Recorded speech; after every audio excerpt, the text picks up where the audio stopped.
Ladies and gentlemen, welcome to the Breaking Brews podcast, a podcast focused on the business side of beer and what's driving today's thriving craft beer industry.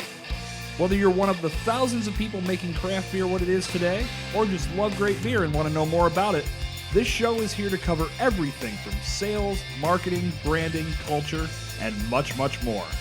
The Breaking Brews podcast delivers real-life scenarios and experiences from industry professionals that will help your beer knowledge evolve.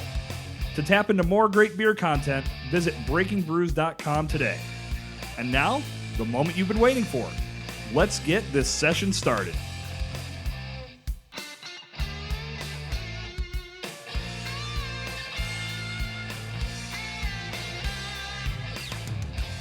Ladies and gentlemen, welcome back to the Breaking Brews podcast. I am your host, Jason Sircone.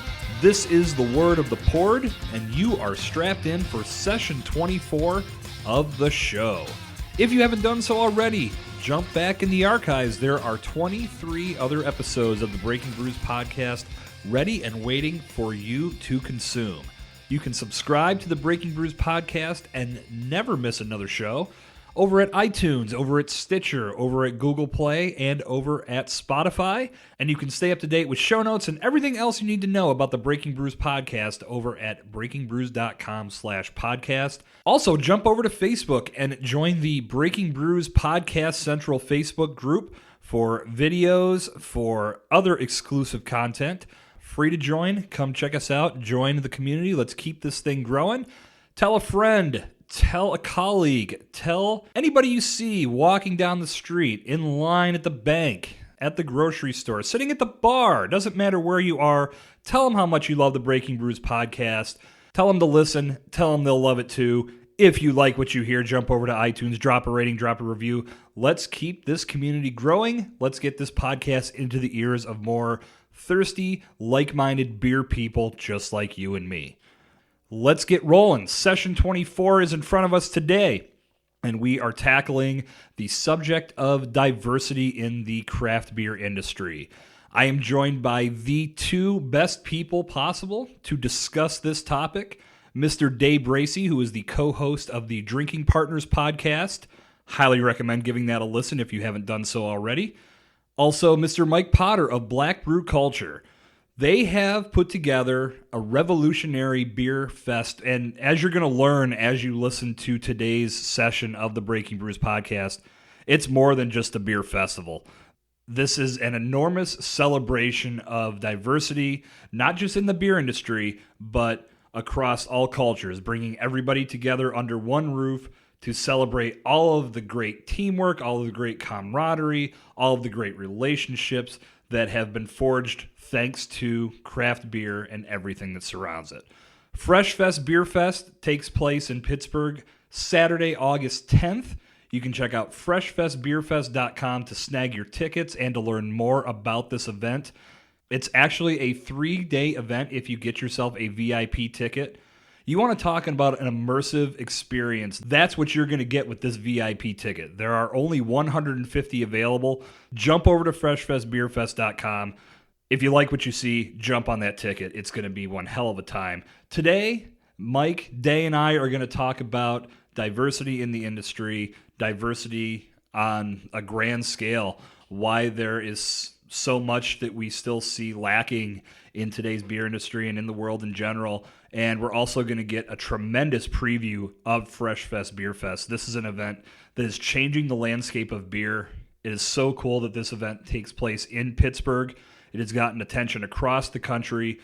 Black-owned businesses and Black-owned breweries from across the country will be coming to our confluence here in Pittsburgh at Nova Place for one hell of a celebration in August, and we're going to get things rolling today with some talk about the event. You're going to hear more about what they have planned for us, how Fresh Fest became the event that it has become, and how they've reached the levels of success that they've reached with just 1 year's experience under their belt. Lots of cool shit to talk about today on the Breaking Brews podcast. Let's not wait any longer. This is session 24 of the Breaking Brews podcast with Dave Bracey and Mike Potter.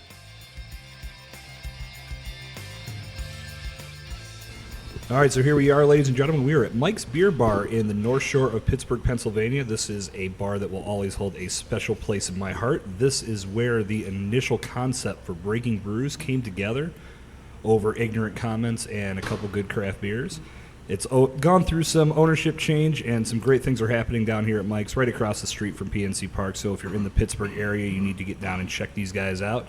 Today, I am privileged to be joined by two gentlemen behind the Fresh Fest Beer Fest here in Pittsburgh, PA, which is a groundbreaking festival that we're going to jump into and talk about today, along with diversity in the craft beer industry, its importance, and why these gentlemen are taking a strong stance towards making it better, making it more culturally inspired for everyone.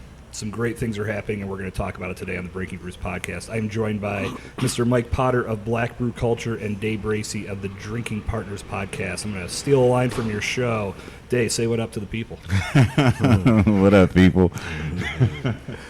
Mike Potter from Black Brew Culture. Welcome to the show, my friend. My man. Good to see you again, brother. Yeah, good to have you guys on the show. So, as I said, as we opened up, we were going to talk a lot about diversity in the craft beer industry, but I know you're both Pittsburgh famous, but I want all of our listeners outside of the Pittsburgh region to know a little bit about you. So, the floor is yours, gentlemen. Tell us all about Day and Mike.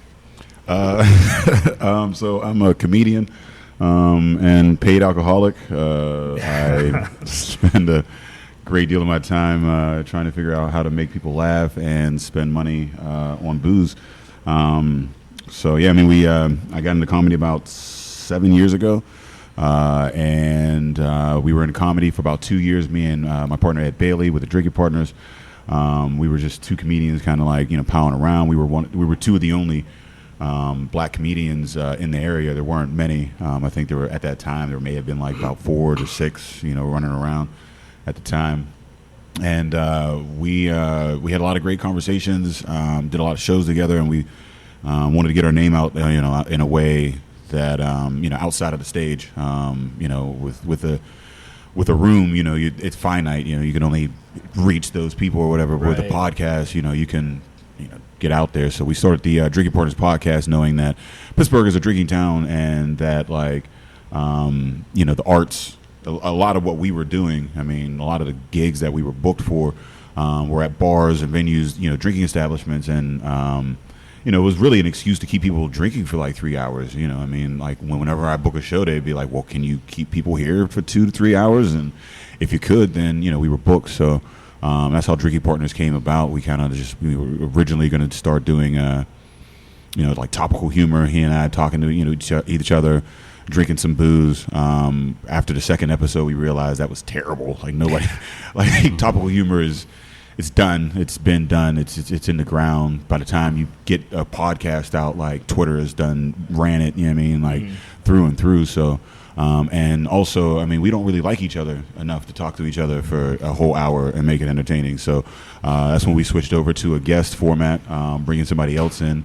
To kind of more or less mediate between the two of us, and then Full Pint sponsored the first Epicast event, and then later Brew Gentlemen brought us in to do a live podcast at their spot, and afterwards they introduced us to Hitchhiker and Grist House, and from then on we became more of a craft beer comedy podcast, and man, here we are now, 200 plus episodes deep at this point.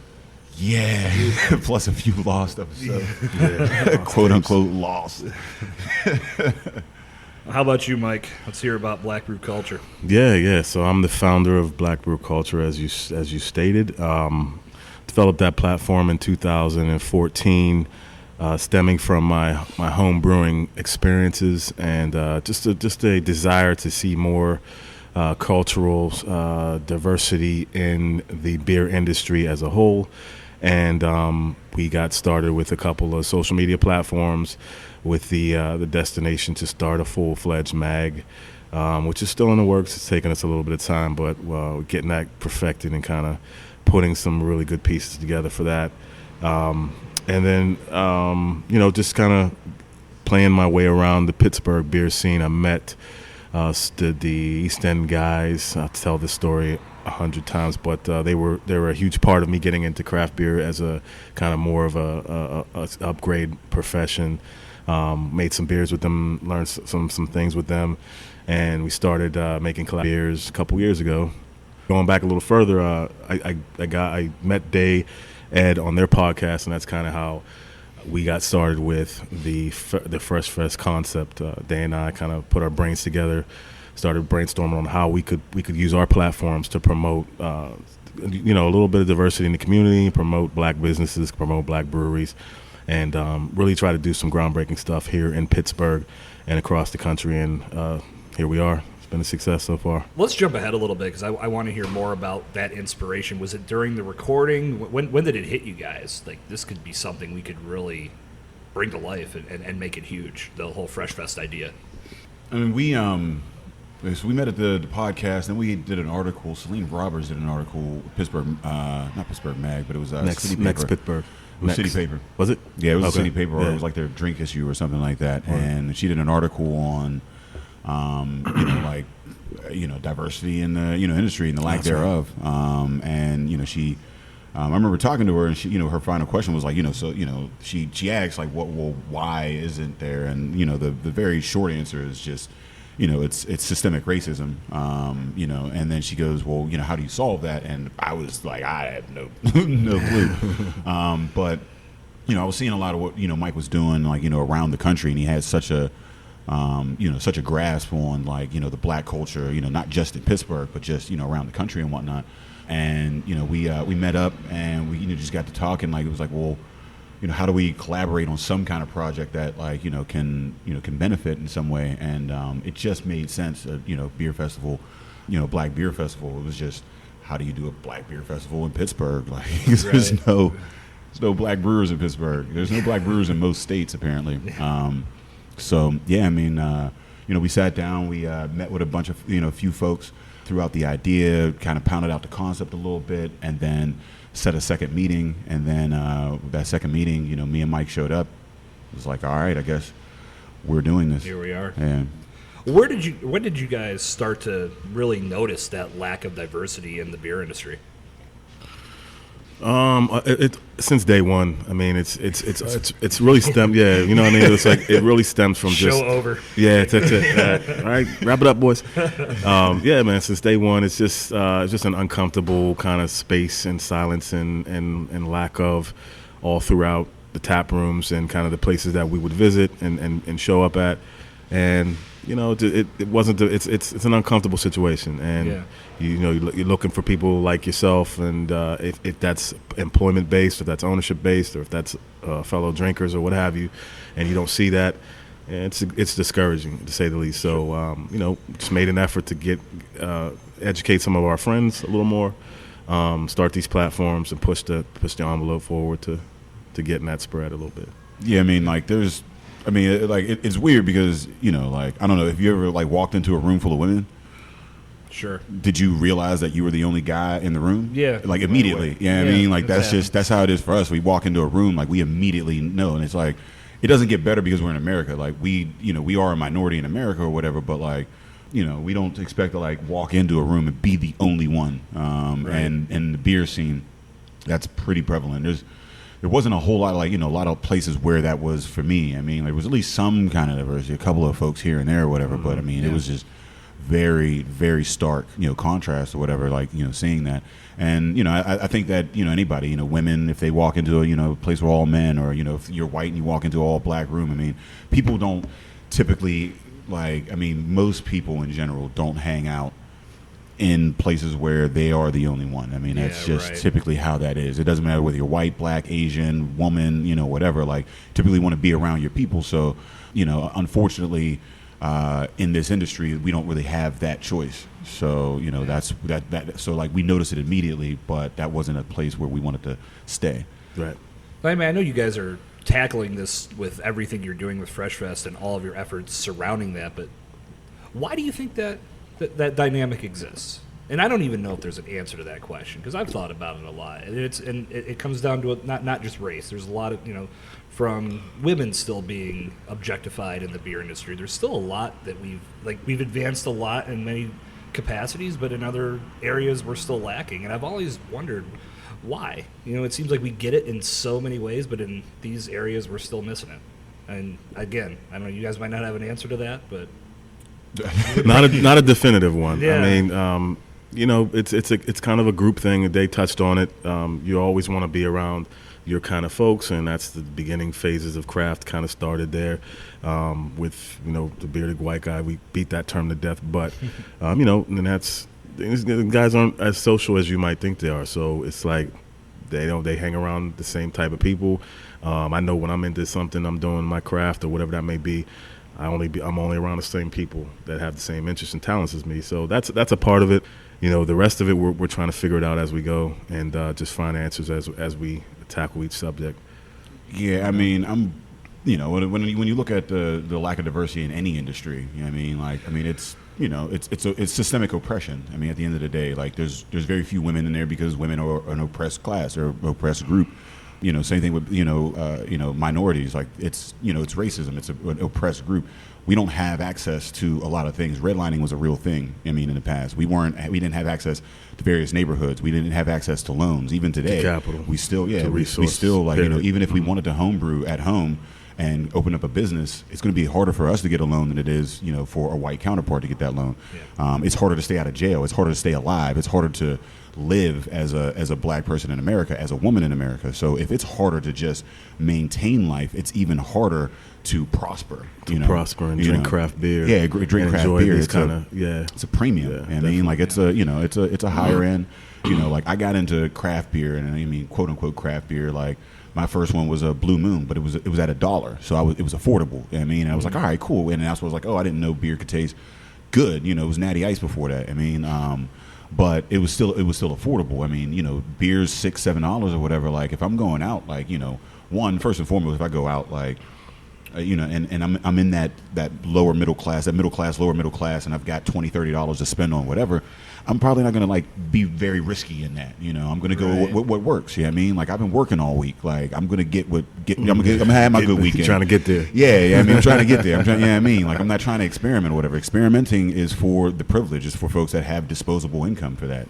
So you have that, and then again, it's that same thing where you have these environments where when a brewery opens up, craft brewery typically opens up in a white neighborhood, and if it opens up a black neighborhood, gentrification soon come. I mean, so it's not as if if I wanted to have craft beer, I have to typically go into an environment where I'm not where I'm the only one, and for black people and for women, in America, that could mean death. I mean, you can die going into the wrong neighborhood. You can die being the only woman in a very aggressive bar full of drunk men. Right. So it's easy to for things to go south. So people typically tend to, again, like I said earlier, stick with their people. And unfortunately, the beer industry, for vast reasons, there's history or whatever, but they've marketed a very finite, like a few products to us, not really the craft scene or things of that nature. So if you're in your neighborhood and you don't want to leave, then you might get a Sierra Nevada in there or something like that. Through.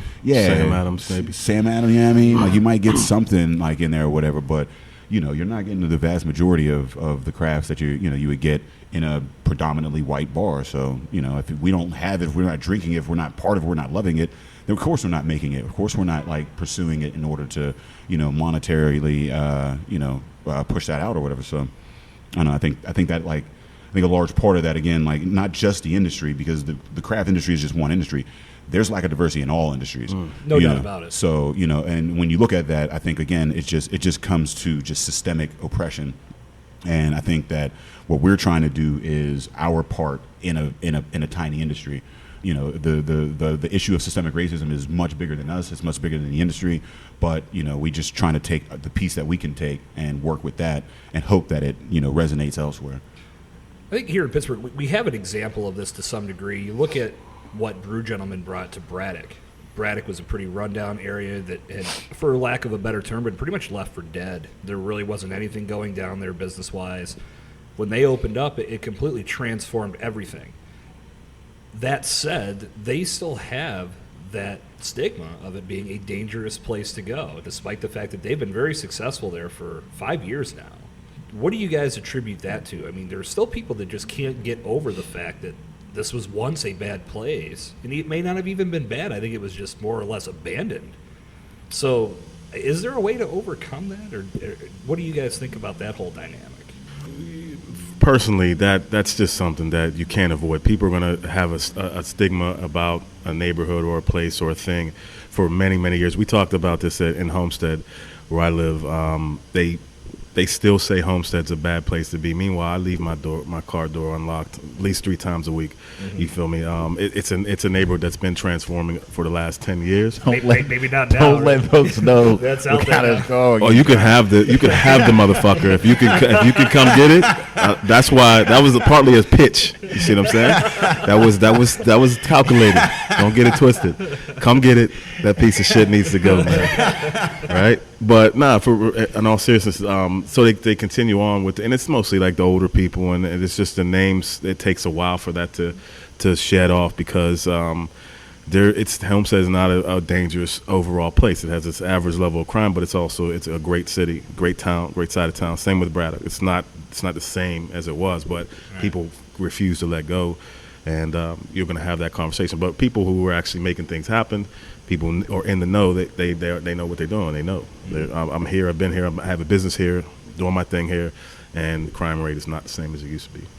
Yeah, I mean, I grew up in Braddock, and I watched, I was born in '82, so it was just at the end, the death of, there was a vibrant street, there was markets, there were farmers markets out there, there was, it was a thriving community, and within 10 years it all died.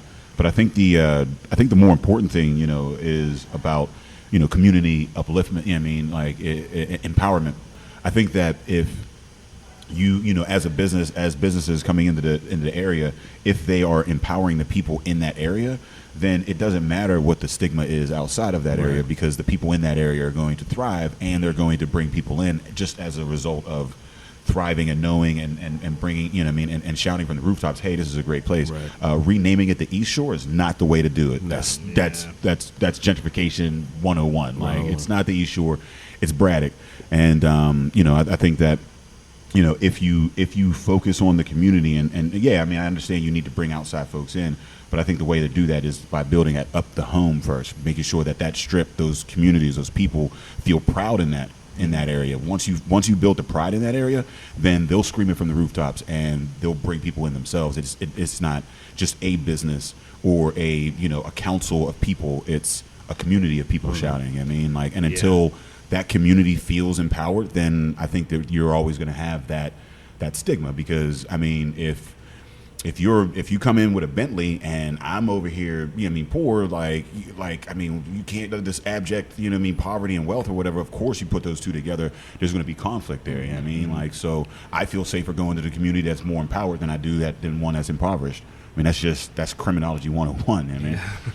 I think Brew Gentleman's done a fantastic job of embracing the community and the history of that community, from the steel mills to the first Carnegie Library in the country being located in Braddock. They've put that all into work we're building a business within this community that was once flourishing, and everybody wanted to be a part of it. And in that, it's brought people back. And you look at Superior Motors opening a restaurant. When was the last time a restaurant opened in Braddock? And it just has started this trickle-down effect where more people are seeing it as a viable area. And you hear this story from neighborhoods across the country, which is very inspiring. So it may just be the first step in a long process of overcoming some of these hurdles that you guys are tackling with everything you do with Fresh Fest and everything that you're covering through Black Root Culture or plan to cover through Black Root Culture.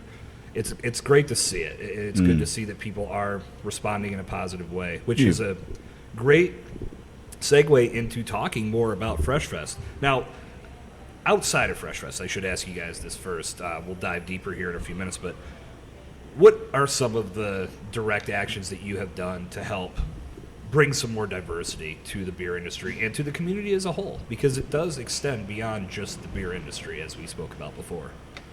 Yeah, we've both been, readily available for, consulting situations and kind of leading talks with certain individual situations to help push the envelope and assist where we can. I think our biggest contribution has been the festival itself and just the concept behind it, the collaboration efforts. That whole segment of our festival is huge in that it takes individuals from the community connects them with these breweries or connects them with these companies, and allows a relationship to develop to where they can say, hey, let's do something bigger, let's do something extended, let's do something else. And that's a relationship that didn't exist until we plugged the two in together. And particularly talking about some of these businesses, they never they have zero experience with craft beer, but they have a lot of commonalities with the brewers. So they find out what ingredients they both kind of like. There's a number of ways that they collaborate and come up with the recipe, come up with some type of event. It varies. We did tons of collaborations that I mean, with drinking partners, we've been, me and Ed have been two black dudes like going into breweries for 5 years. I mean, all over the area, live shows and bringing brewers into the basement and putting out that podcast. I feel helps put a different kind of a face on the craft beer industry and what craft beer is. And I think some folks, at least from what I've heard, is I've seen folks that like maybe didn't drink craft beer beforehand, after they saw us kind of like oh well, I heard an episode and figured I'd give it a try or whatever. That podcast, we use that as a platform to empower the folks as much as we can, and have real conversations with people across the board, in various communities, and showing the nuances of black. I mean, it's not like you think black, and I get sick of people asking me like, well, what's the black opinion? It's like there is none. Like it's as varied as every other group of people. I mean, like showcasing that is important. Letting people know that like that there are businesses out here in Pittsburgh, black entities that want to change the community and help in those regards.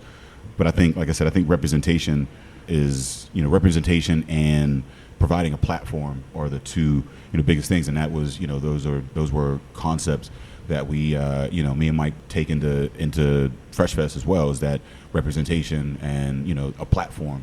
People see people like themselves doing it, then they feel more empowered to do that thing, and if they have a place where they can showcase what they've been doing, then that gives them a little bit of a bump, a little bit of a head like a head start to get going. So yeah, I mean that's what we've been doing thus far. And I'll throw a plug out for you guys too. If all of our listeners out there have not checked out the Drinking Partners podcast, go look it up on all the popular all the popular podcast networks. You can find it there, and follow these guys at Partners Pod on Instagram and Twitter. I'm saying Partners Pod on Twitter too. Right? Yeah, if you Google Drinking Partners, you're gonna find us and T-Pain. We are not T-Pain. So yeah, very easy. But it's a fun show. I know I've been on the show a couple times myself and had a blast. It's just a freaking laugh a minute with you guys. I love it. Appreciate it, sir. Spoonwood Brewing is Bethel Park's premier craft brew pub and delivers the ultimate in customer experience each and every visit. With a diverse lineup of beers from IPAs, stouts, Belgians, and coffee blondes, plus mead, wine, cider, and cocktails waiting to fill your glass, there's no chance your thirst won't be quenched. Spoonwood also features a full food menu with pizzas from their wood fire oven, meats from the smoker, salads, brunch from 10:30 to 1 every Sunday, and much, much more. Happy Hour runs Tuesday through Friday from 4 to 6:30 and every Sunday from 1 p.m. to 3 p.m. Pull up a seat on Spoonwood's back patio and soak in the sun as you enjoy your favorite adult beverage. Visit www.spoonwoodbrewing.com today to learn more about special events and find Spoonwood on your favorite social media platform. So let's talk about Fresh Fest. For all of those folks out there that aren't familiar with what you guys have put together, let's hear about it. What are you doing? What's Fresh Fest all about? And we already heard what inspired you to get it going, so let's hear what you got planned and tell us about last year, the first one going off, and all this fun stuff. So much, man. Yeah, we got the airtime, brother. I paid for it. Yeah. Roll. Pour me another beer. Yeah. So man, it's the first Black Beer Festival in America. We last year we brought in 9 black brewers and from around the country, and then we paired 25 black artists and entrepreneurs and politicians. We actually had a mayor, which I'm pretty sure is the first black mayor in America to have their own collaboration beer on tap. I don't know. You might have to Google that. But 25 black artists, entrepreneurs, and politicians paired with local breweries to do one-off collaborations for the festival. We also brought in 6 acts, bands, music. We brought in live artists, painting, things of that nature. We brought in black food vendors, and it was all down at Nova Place. It used to be a mall. This is, we did it in the courtyard, and there was a lot of it was a festival. We built a festival, and we brought beer to it, and with those pairings, it was the first beer festival in America where at every booth there was a black individual there. It was just that was every booth you went to, there was black representation there. And I mean, it's hard to say exactly why it's popular, just because I wasn't there, like I was working it. So like it was just, for me, it was more or less like 10 hours of fires, Sure. But from what I hear is that, like, a lot of people actually sold art, and they sold out their, whatever their products were. They were selling their food, their art, their things of that nature. It was a networking event. There was a lot of pride involved. There was a lot of people that were going to, like, people were showcasing the collaboration beer that they had. We introduced people to the beer industry by giving them a collaboration. They're like, holy shit, like what? Like, so they're telling everybody, like, yo, I got my beer on tap. Like, that's a prideful thing. I mean, and these are all established individuals already. So it wasn't like we were like, oh, hey, my friend that, like, he has a little, like, like got a mixtape out. Yeah, a little mixtape or whatever. Let me give you a collaboration. These were already established acts and businesses and politicians who, like, maybe weren't getting the shine that they deserve, because at times in this area, black culture doesn't get the, that doesn't get the media attention. Yeah, like that they deserve. So this was a way for them to get their, not only to get their brands out there, but also to introduce them to the craft beer community, and also introduce the craft beer community in a responsible way to the black community, not just like, vulturistically going, hey, let's sell them a bunch of beer. It's like, no, how can we empower the community and start a conversation so that it's ongoing, not just a one-time thing, and all right, we sold some beer, we got our name out a little bit, and now we're done. Like, let's keep this thing on going. Let's, like, that was last year. People seem to enjoy it a lot. We won second best festival in the country through USA Today. Shout out to all the people that voted for that. This year we're doubling it. Last year we were expecting 500 people, 500 to 700 people.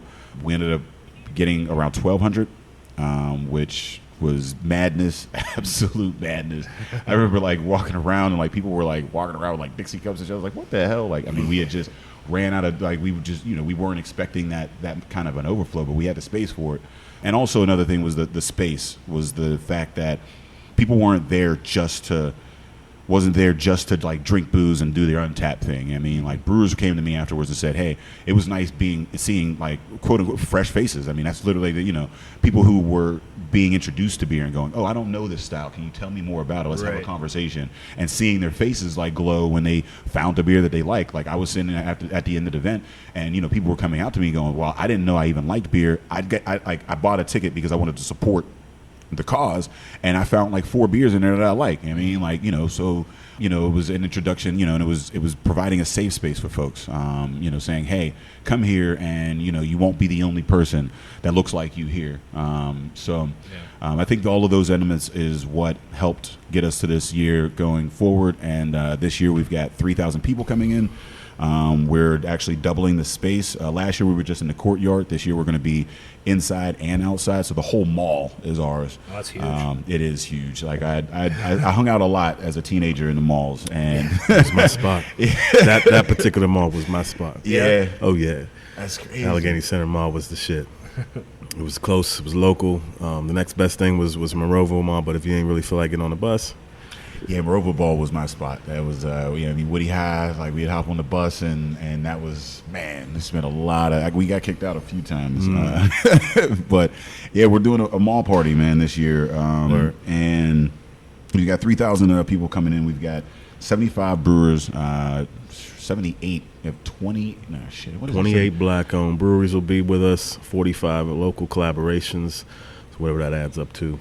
Yeah. 70 vendors, 6 musicians. We got some really great acts. We got Starship Manus will be joining us. Elias Corey, Flow Band, Dev Rue, BB Guns, and topping it off with Nappy Roots. I'm excited about that. My boy Scales is coming to town. Slim DeVille's coming to town. Hang out with Dancing Gnome, make some beer, and I want to hear some of their music again live. It's gonna be dope. Looking forward to that. Yeah, we've got 10 artist booths, live artist booths set up.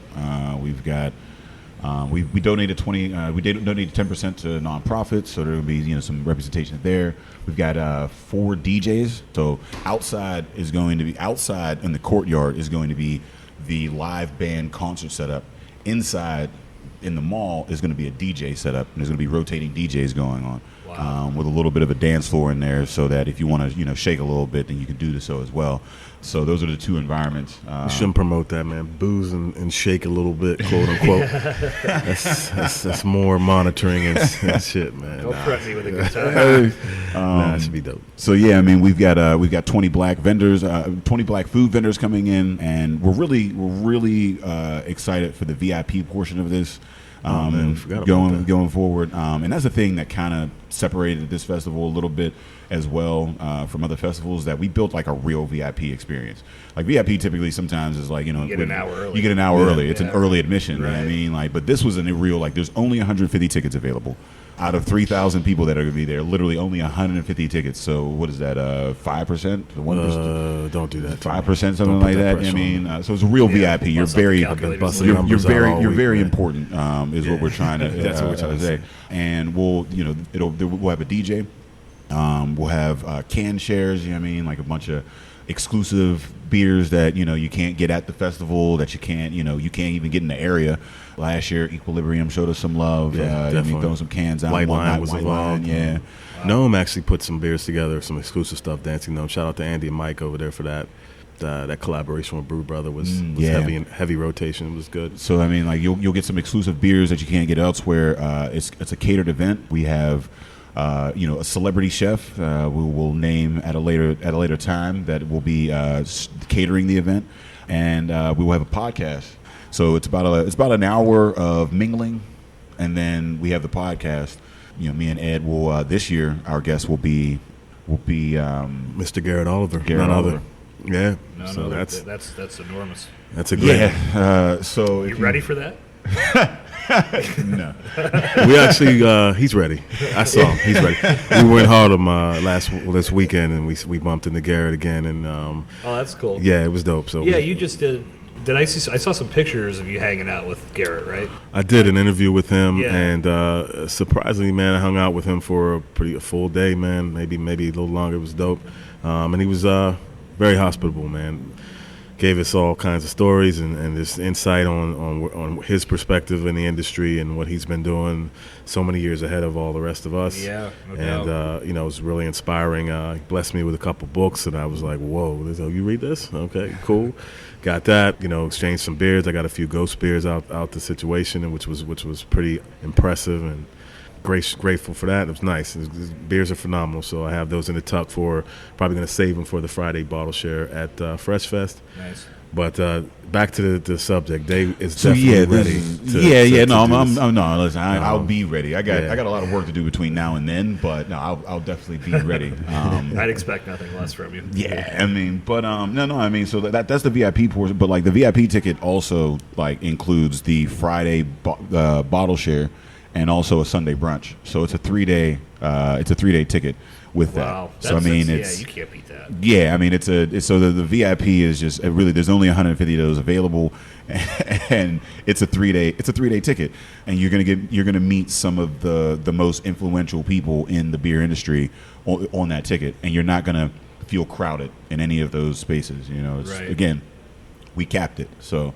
That was the thing that, I was really proud of our festival last year, was just being able to offer that kind of real VIP experience, and hopefully maybe in the future we could find a space where we may be able to double it, even 300 people. That won't be too bad, but for now that's all we got. That's all the room we got, man. Well, what you said it perfectly when you said you built a festival and then you brought some beer to it. I think what you've put together transcends your typical beer fest.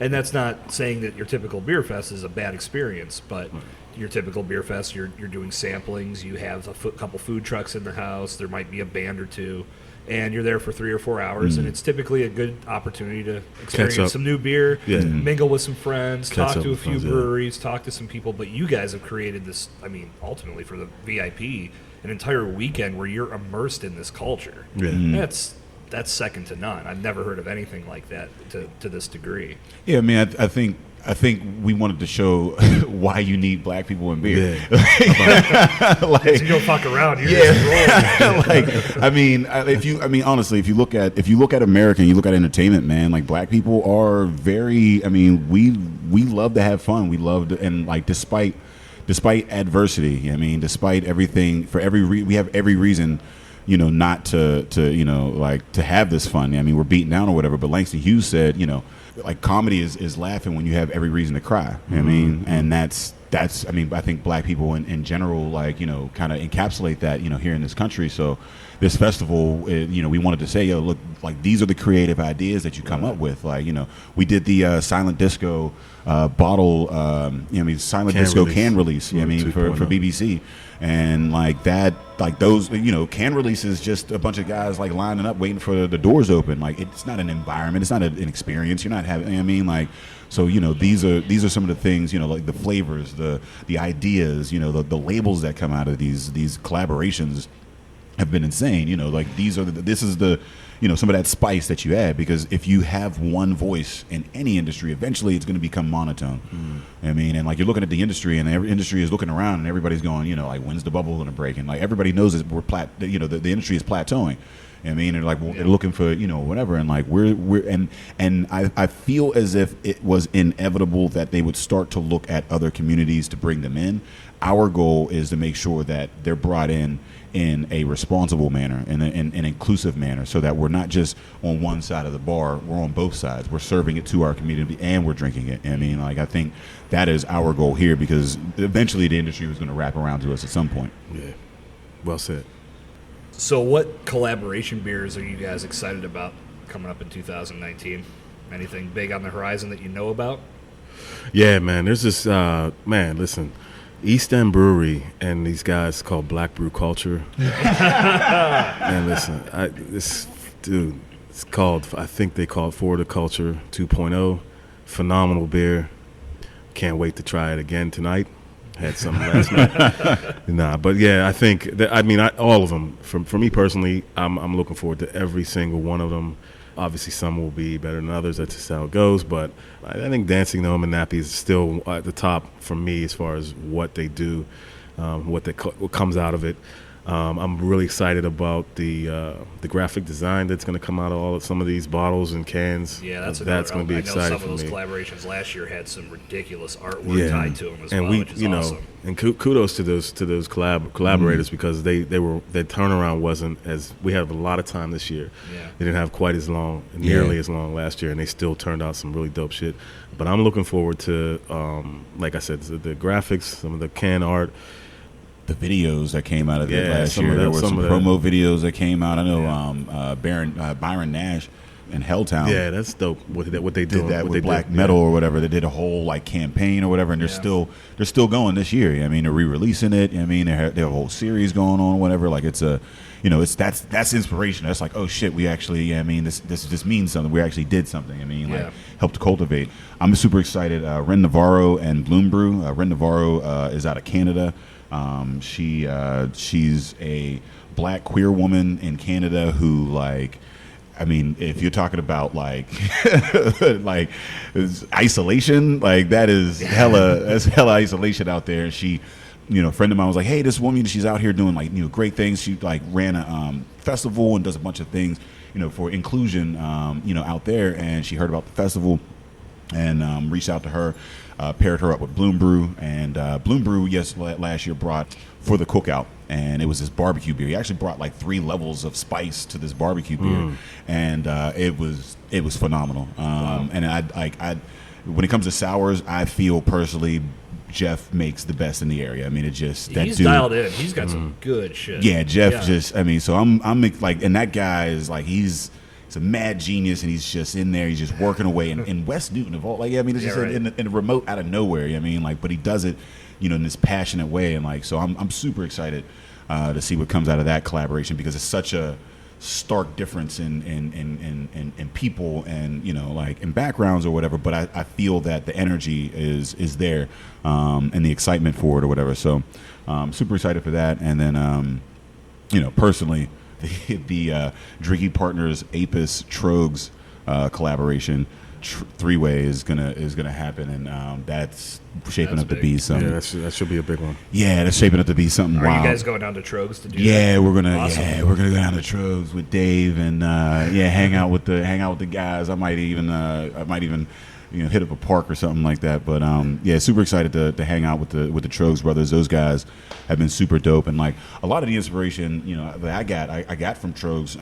Just hearing their story, how they opened up out of nowhere. I mean, in the middle of nowhere, and just was like, look, and folks that were moving into the area were like, well, shit, if I'm gonna be here for a job, I might as well live next to a brewery. Why not? Right. And how they built that, and then they brought people up within the company. I mean, like within the ranks, so that they were empowering a community while they were there, and they grew from just these couple of guys like pitching their beer around to like one of the biggest breweries in the state. That was and like going around, there's a whole community around there that wasn't there 20 years ago, and they're a large reason for that. So when we're looking at like the goal of seeing a black owned brewery in Pittsburgh, that story inspires me, because I would like to see a black middle class neighborhood in Pittsburgh, and I would like to see a black owned brewery helping to spur the economics and empower that as well. So you mentioned park. Are you talking about this new amusement park or adult theme park? Trogs is opening up some. Wait, there's an adult theme park? Well, yeah, like I heard. Well, I heard a rumor that Trogs is opening up some sort of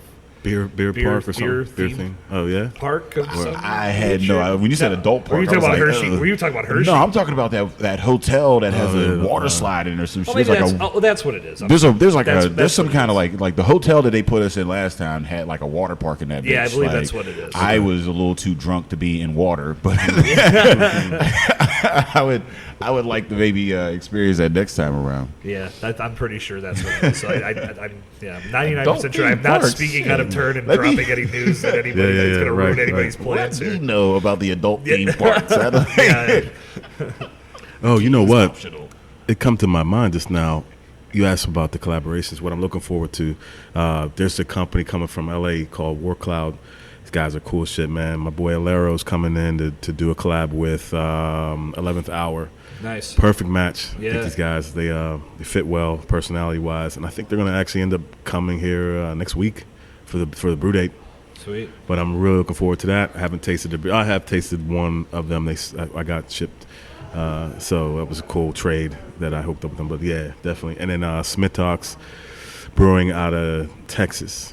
He's coming in next week as well to brew with Grist House. So those are two that I'm kind of looking forward to as far as the collabs go. Yeah, so that'll be late June for all those guys, or everybody picking up this podcast. I believe this is hitting the airs in early July. Yeah. I may have to edit this whole part. Fuck it. Whatever. Hey, they were here. They came. They saw. Yeah, they came. They saw. They'll be back in August. Be back in August. Yeah, that's great. The finished product. Well, what's cool about your guys' collaborations tied to this event is, I've talked to some brewers, and I believe most are of the belief that if you do collaborations too much, it becomes less special. Yeah. And I think that you can say that about pretty much everything. If there's too much of it, it's just not as special. What you guys have done is really injected some excitement, because you got people hooking up from all over the country. Yeah. It's a whole new layer of excitement, and then it's just going to end up resulting in all of this quote-unquote fresh beer that everybody's going to get to experience pretty much one time only. That's huge, right? That's huge, man. And you could slice it however you want to slice it, man. Bottom line is, one day, 45 brand new beers. Yeah. You can't beat that with a stick. I don't care what you slice, or what you put on it, however you label it, whatever brand is on it. That's great for the community, the craft beer community. That's great for the individual collaborators. It's great for the industry as a whole, I think. Yeah. Yeah, no for doubt. sure. So I think this is just something I wanted to bring up, which I think it's a stupid and ignorant comment. So we don't have to spend a lot of time on this, but I know I've seen it, and you guys have experienced it too with your social media interactions. What do you say to the person that calls this a racist beer fest? The Italian festival was also racist. So it was a Polish festival. So it was a German festival. So yeah, that's what I say. Yeah. I mean, if it's that just is what it is. I mean, the fact that you think that by celebrating black culture we're somehow like dividing the races, you're saying that black culture shouldn't be celebrated, but you'll gladly go have a schnitzel at the German festival. Pierogi. Yeah, I mean, Polish fest. yeah, I mean, like, I don't really pay. Yeah, I mean, like, like we paid so much that you have to we had to address it a bit in the first year.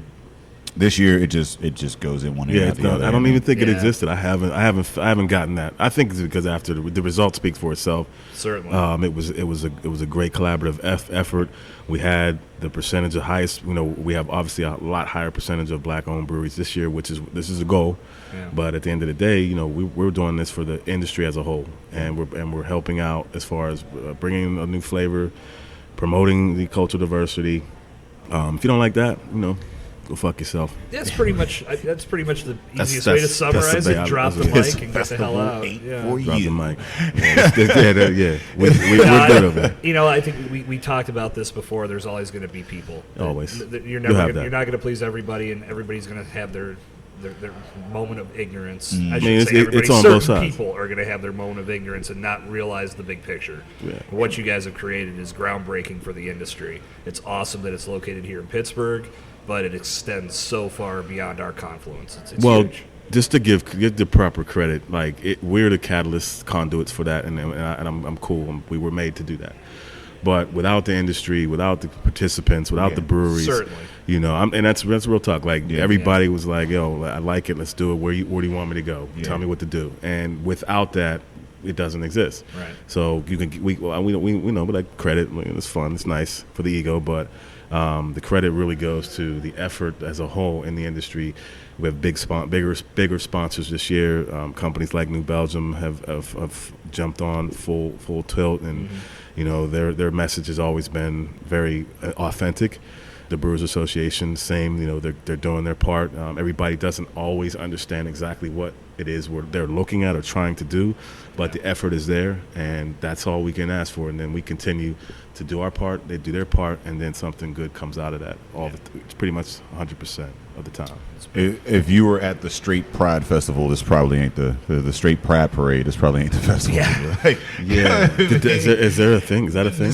Some dude that looks like he's never had a date in his life put on a Straight Pride Parade. So those are the. Was it just him walking through the basement of his mother's house?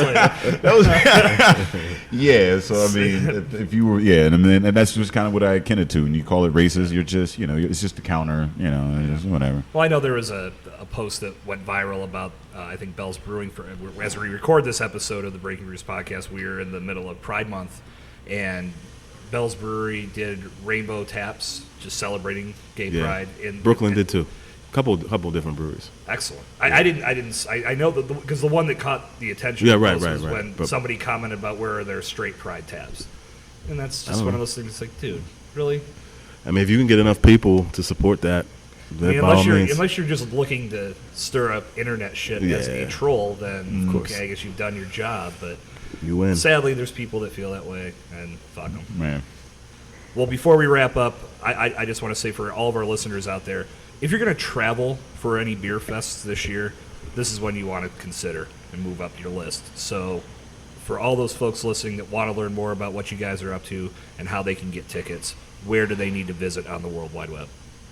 They can visit a number of social media platforms. There's the Drinking Partners, Facebook, Twitter, Instagram, Black Brew Culture, likewise Facebook, Twitter, Instagram, blackbrewculture.com. First Fest, Beer Fest is probably where you'll get the most information about the day-to-day updates of the festival, who we've added, what the itinerary is, which really excited to announce that itinerary this Monday. The whole festival from Friday to Sunday.